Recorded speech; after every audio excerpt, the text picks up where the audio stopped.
Bonsoir, merci d'être fidèle à votre radio Casablanca. Tout de suite, nous allons accueillir dans cet hôtel Cube au centre de Paris un grand artiste africain, un grand artiste sénégalais, un artiste peul, El Hadj Baba Beydimal, qui était ici ou qui est ici toujours à Paris dans le cadre des 30 ans de l'anniversaire d'Idande Legnol. Bonsoir.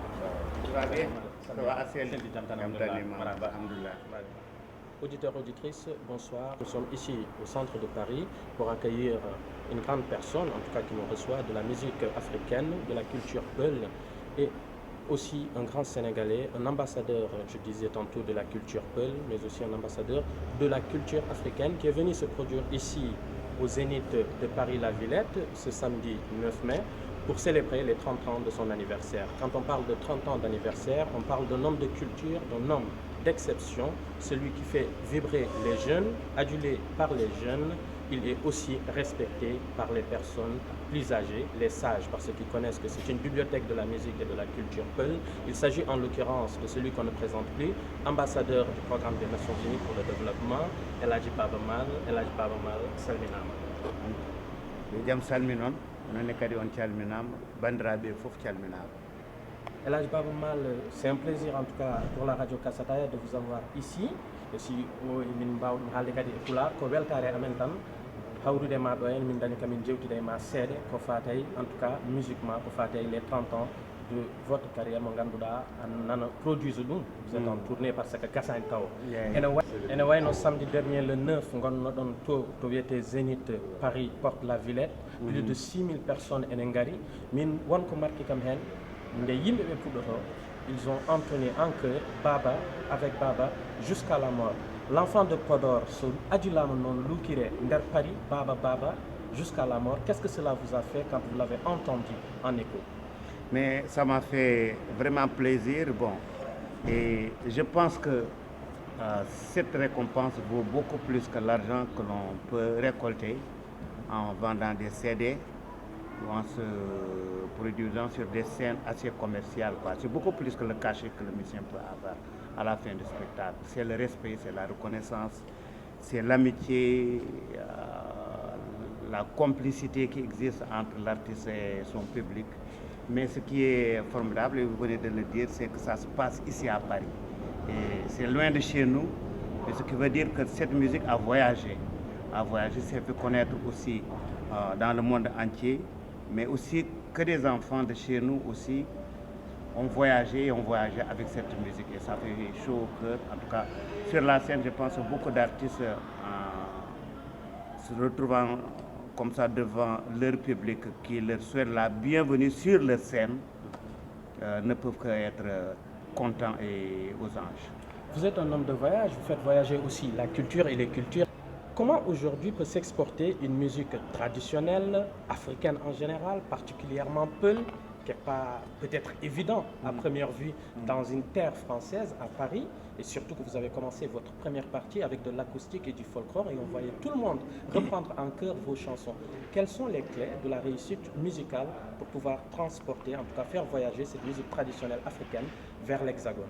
Je vais vous dire une anecdote. Quand la première fois je devais jouer avec Mansour Seck, un petit ensemble que nous avions formé quand j'étais étudiant ici au conservatoire. On avait un concert en Allemagne. J'avais un ami qui la veille voulait me faire rire, mais peut-être que j'étais un peu anxieux, moi je ne voulais pas parler. Il s'est mis tout à coup à me dire demain, et pour l'arco, il django a gagné Hadjo, a gagné Sanjo. Si tu veux faire rentrer le Wangoy Wangade dans la tête et dans le cœur des Européens, je pense que tu as un gros travail à faire. C'était bien avant le Dan de l'Union. Maintenant, je me rends compte que le Wangoy Wangade, le Ripo, le Gaïtirel, le Yela, toute cette forme musicale des Halpoulard est connue dans le monde entier grâce à moi et grâce à d'autres artistes. Mais c'est pour vous dire que c'est pas facile, mais c'est facile. C'est pas facile parce que nous n'avions pas notre place dans l'industrie de la musique. Nous n'étions pas aussi constitués en entité commerciale pour faire du business, faire des affaires avec l'industrie de la musique. Il fallait apprendre, il fallait se trouver son chemin. Mais en même temps, c'était facile parce que nous, on était convaincus que c'était une musique en l'écoutant en ce moment, très longtemps. Et en écoutant d'un autre côté le rhythm and blues, en écoutant le reggae, la musique cubaine, on se disait, mais ça c'est de la musique africaine. c'est de la musique peul quelque part. Donc, mais si nous arrivons à trouver les jonctions, là où les deux musiques se rencontrent, nous pourrions ouvrir des portes pour que cette musique soit connue dans le monde entier.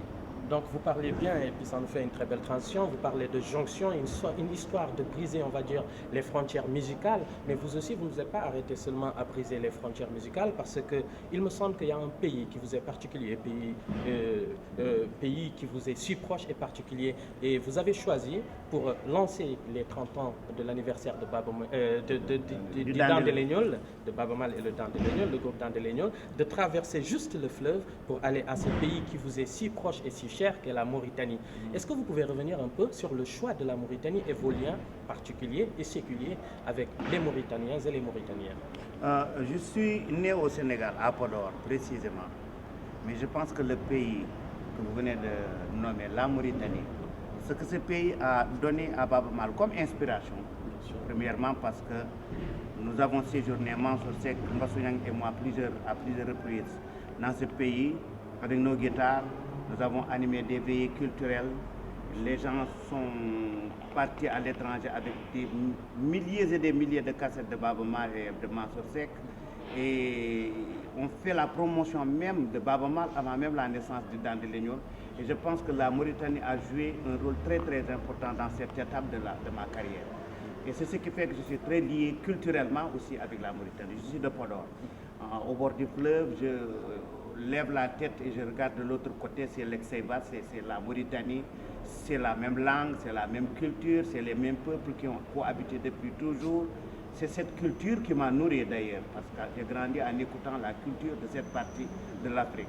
Donc, pour moi, je pense que les plus grands fans clubs, les plus grandes associations de développement, les historiens, les musicologues qui ont participé dans ma carrière, comme Ibrahim Sarr et tant d'autres, Seydou Kane et Moussa Boli, donc Murtado Diop et Djibril Ly et tant d'autres sont de la Mauritanie. Et quelque part, je peux assurer au monde plarophone que la tradition est très bien entretenue en Mauritanie, alors que moi j'adore la tradition. Donc la Mauritanie m'a toujours accompagné. J'ai dit au président de la République, Macky Sall, donc, que je salue au passage parce que je lui ai dit, je fête les 30 ans du Dent de Légnol, je vais clôturer, Inch'Allah, à Dakar, au Grand Théâtre, au mois de novembre. Mais j'aimerais bien commencer mon périple par la Mauritanie pour leur dire merci pour tout ce qu'ils ont fait avec le Dent de Légnol, avec Baaba Maal dans sa vie. En tout cas, les Mauritaniens ont répondu massivement à vos soirées à Nouakchott parce qu'on l'a regardé d'ici et puis on était un peu nostalgique. Heureusement qu'il y a eu ce zénith pour nous permettre, nous autres qui sommes ici, de nous rattraper.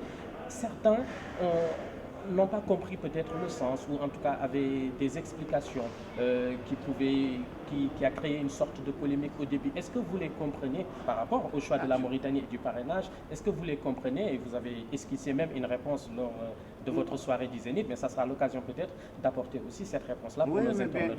Bien sûr, je les comprends très bien et je pense que quelque part, quand on aime et qu'on aime vraiment, on n'a pas envie de perdre.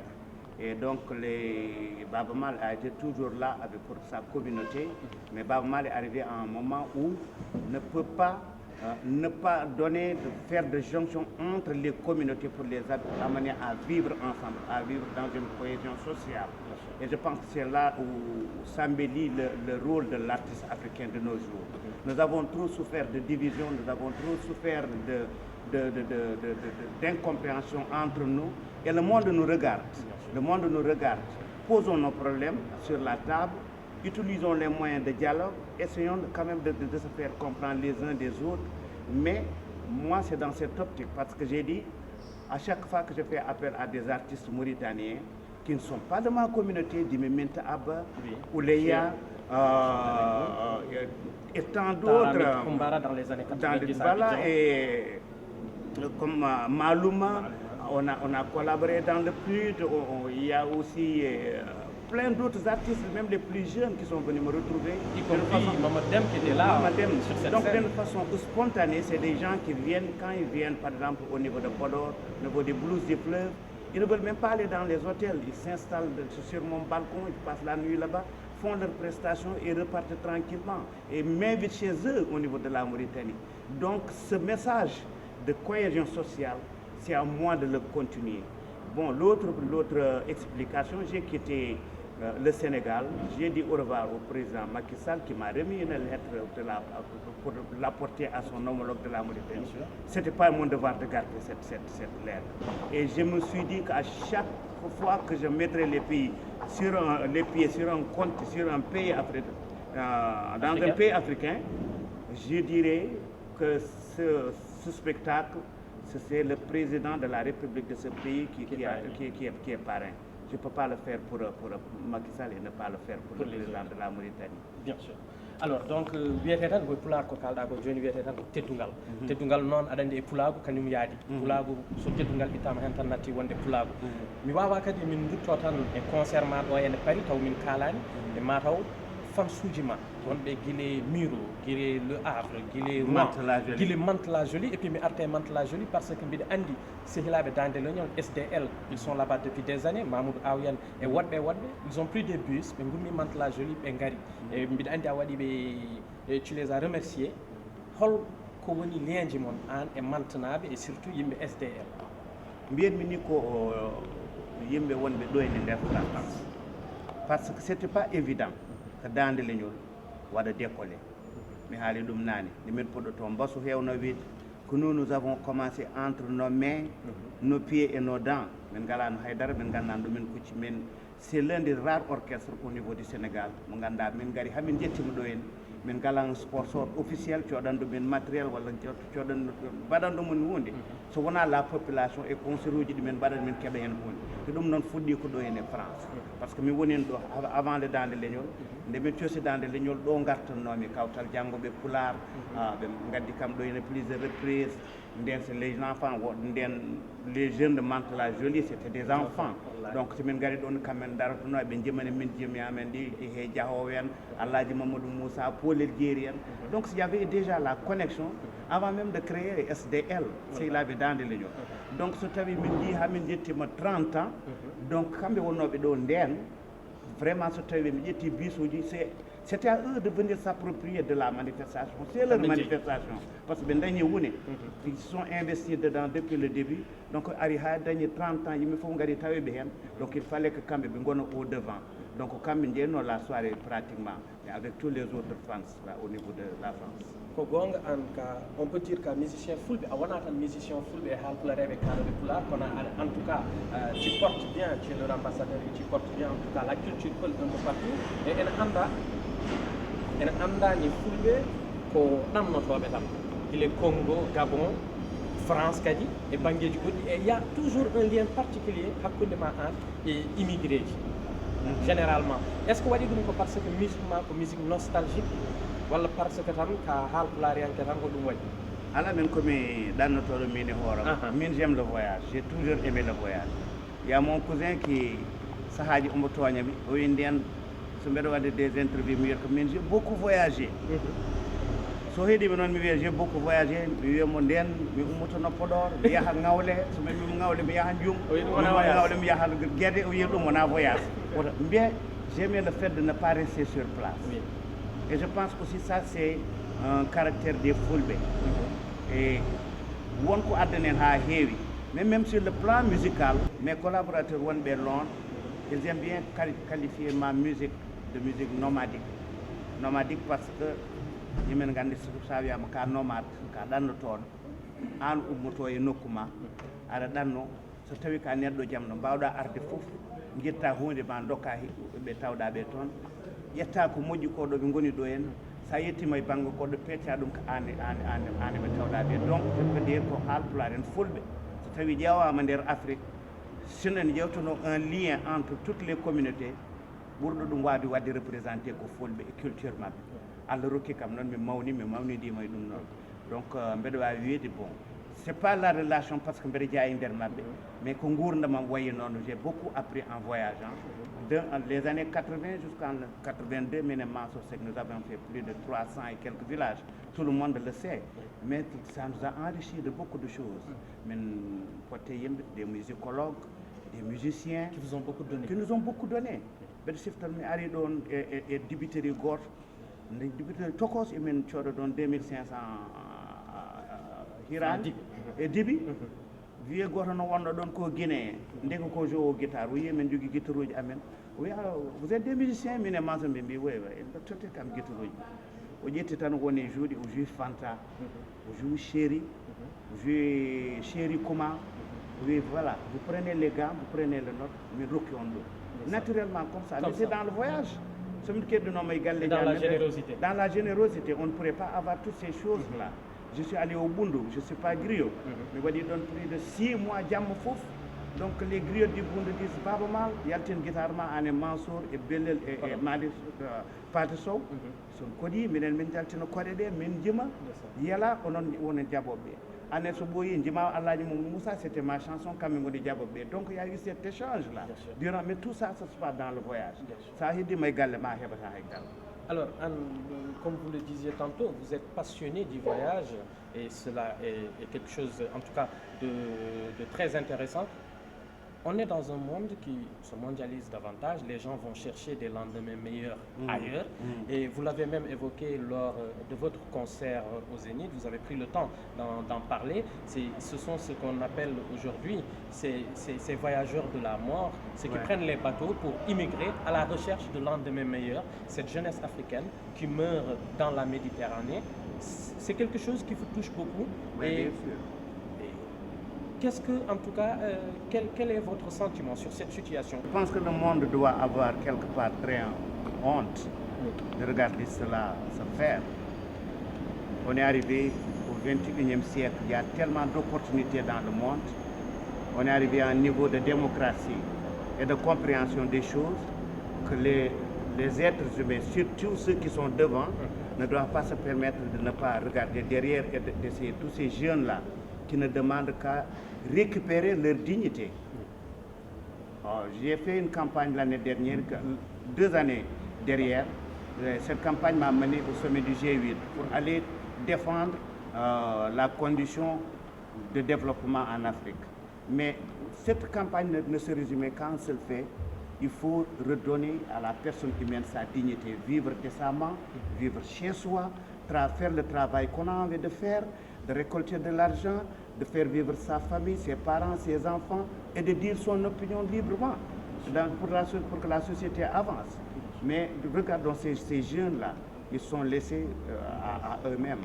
Donc, pourquoi pas aller chercher des lendemains meilleurs? Ce n'est pas la solution, mais on peut quand même trouver des solutions contre cela. Et nous, les artistes, je pense beaucoup que les artistes africains, notre devoir, c'est d'utiliser nos micros pour que quand même ceux qui font passer toutes nos prestations dans le web, dans les trucs de Facebook, dans les DVD et consorts, puissent tomber entre les mains des décideurs pour que les gens puissent une fois, parce que je me rends compte que depuis quelques jours, le Sénégal et l'Afrique a beaucoup perdu, mais depuis quelques jours, il y a le système des Nations Unies, l'Union européenne qui commence à regarder en face ce problème et d'essayer de trouver des solutions. Et je pense que ce qui devait être fait depuis très longtemps, voir quelle est la source de ce problème et quelles sont les solutions possibles et comment accompagner ces jeunes pour quand même les sauver.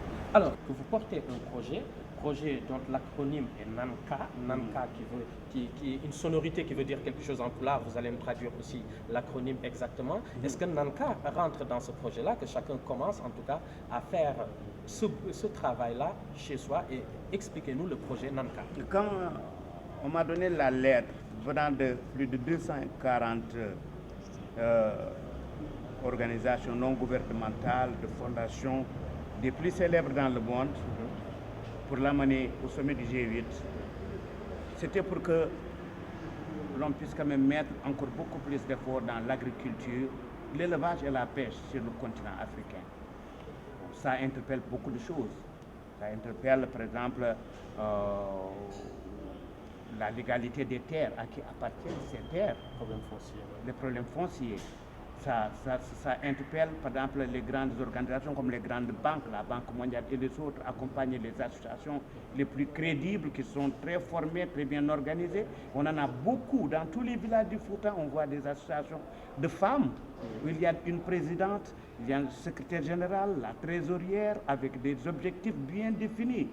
Et pourtant, c'est des associations qui très souvent peinent, parce que j'ai vu, quand je sillonnais le Gorgol avec Oxfam, j'ai vu ces associations qui étaient là, mais ils m'ont montré leur champ.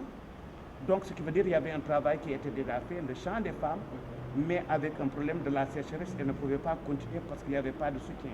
L'eau est à côté, donc le grand fleuve du Sénégal est à côté. Il y a des hommes avec des bras valides qui sont là, il y a une bonne organisation, mais qu'est-ce qui reste? Un grand plan agricole qui accompagne. Donc je me suis dit, au retour donc, du sommet de G8, je vais mettre sur pied un mouvement qui s'appelle Nanka. Ça a même tardé à venir parce qu'il fallait que je réfléchisse. Donc N c'est Ndema, A c'est Ao, N c'est Ngainako, N c'est la culture, Wonena Lankagan qui résume toute la culture. Donc, et Karalaga c'est l'accès à la technologie parce qu'on vit une époque moderne. Bon, moi j'ai dit l'autre jour à une association d'étudiants sénégalais qui étaient venus me voir, d'étudiants du Fouta, je dis que Nanka, ça vous appartient. Bon, j'ai eu l'inspiration m'est venue. Je vous accompagnerai, mais j'aimerais bien que chacun d'entre vous puisse s'approprier de Nanka, en faire son problème, monter ses projets et même trouver ses partenaires, essayer de... Parce que ce n'est qu'une vision. Peut-être que si on développe l'agriculture, l'élevage et la pêche à un niveau actuel et accompagné parfois pour faire la promotion par la culture, peut-être qu'on pourra éradiquer la pauvreté petit à petit. On n'a pas besoin que Bamar soit présent pour quand même bouger dans Nanka. Donc voilà, le mouvement appartient à tout un chacun. Chers auditeurs, chères auditrices, en tout cas, merci. Et puis, appropriez-vous, comme l'a dit notre grand frère Baba Mal de Nanka. Chacun doit être porteur de projets, porteur de rêves et rêves qu'on transforme. Baba Mal, merci de nous avoir donné de votre temps avec votre programme très chargé. Peut-être un dernier mot et puis nous vous remercions, Baba Mal. Mais je remercie tous les auditeurs et tous les internautes de Casse Ataya, Ataya côté Dungal, Mendimedum, donc Menbi Lewol côté Dungal, Sani côté Dungal, Hay Fartak côté Dungal, ça Adani Sanitan. Donc vraiment, Njeden côté Dungal, yo Allah côté Dungal, et Soutre, Tierno, Seydou Nourou Tal, Doua Oumoulou, Fofko, yo Allah, Bedenen Soutre, yo Allah côté Soutre, Wadi yo Allah côté Soutre. Allah côté Soutre, on jarama la jarama, merci.